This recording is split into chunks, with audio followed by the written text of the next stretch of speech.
سلام عليك سلام عليك سلام عليكم. Occupation? Assalamu alaikum.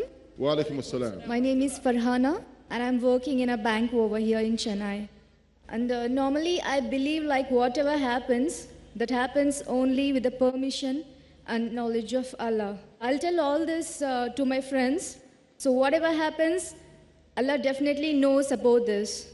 And when Sheikh said regarding September 11th, what have happened in US, at that time when I was discussing with my friends, they said like, if your Allah knows everything before, why a lot of innocents lost their life on that event? And I was not able to answer that.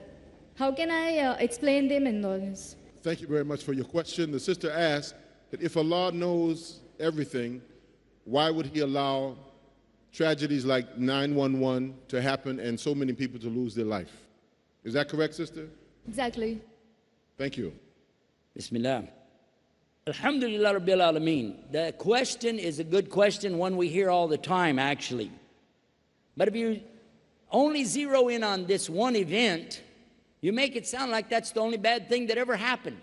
Especially people in the West, they keep talking about, oh, look, almost 2,900 people died on this one day. By the way, did you know 500 of them were Muslims? 500 of the people who died in that tower were Muslims. Yes. But what about when we have right here in Chennai 2 years ago, and I was here in Chennai right after Christmas, and what happened? Anybody remember? I learned a brand new word. It starts with a T, but you don't pronounce the T. Tsunami. Tsunami. Is that it? The big wave that came in, and how many people died then, and how many were stranded. And it wasn't just here in India. Man, it was all over those islands, all the way down to, how far away? It was an earthquake or something. And then all these people suddenly just engulfed in these big waves, and they died. Why didn't they ask me about that? Why don't you ask about when we have these huge monsoons and so many people die in their villages, and you don't ask about that? It's the same God, isn't it? Huh? I think somebody asking that question is not really dealing with the real world. There's plenty of people dying every day. You didn't ask about that. Everybody's going to die. To say that you think there's no God simply because something like that happened really is not to understand what's happening around you every day. In fact, Allah knew before He created the universe how everything was going to happen, including the end of it. Clearly, Allah tells us that all of us will die. Listen what He says. Kullu nafsin da'ikatul maut. Every person shall taste death. But the important part is when He said this in the same Quran. Ya ayyuhalladhina amanu wattaqullaha haqqa tuqatihi wa la tamutunna illa wa antum muslimun. O you who believe, have taqwa for Allah as it's His right on you, and don't die except in submission, surrender, obedience, sincerity, and peace to Him. Yes? So you're going to die. We already outlined what happened to Sumayya, radiallahu anha, her husband, Yasser, radiallahu anhu. There are many of the companions of Muhammad sallallahu alaihi wasallam that were slaughtered. They were murdered.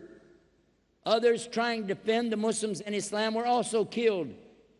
His uncle Hamza was impaled to the ground with a spear that came in from this side, came out the back between his hips, and nailed him to the ground, and he couldn't move. None of them sat around and cried about it, though, did they? Because they knew that this is not the ultimate life. This is clearly a proof that there has to be some other life. Otherwise, it wouldn't be fair, would it? It wouldn't be fair that the people who could get away with some of the atrocities that they pull off every single day, they get away with it. Well, innocent men, women, and children are murdered. There has to be a day of judgment, and there has to be a reckoning. And this is not our paradise. for those who want the paradise here. It sounds like that's who you're talking to. People who are saying, well, how come we have I want everything now. I don't want any problem. Huh? Well, Allah will give it to them. The Prophet ﷺ said, Ad-dunya sijnul mu'min wal jannatul kafir. That this life that we all live in every day, in fact, is a prison to a true believer, but it's the only paradise for a disbeliever. Think about that one. If you'd really like to know how to answer those people, I have a website for you to check this one out. Go to the website called 911 Bible. 911bible.com. Go check that out and see what it says there. There's a whole lot more, but because this is just question and answer, I'm going to drop it here and hope for a chance to get some more questions in. Jazakumullah khair. My name is Abdul Jabbar. I'm a software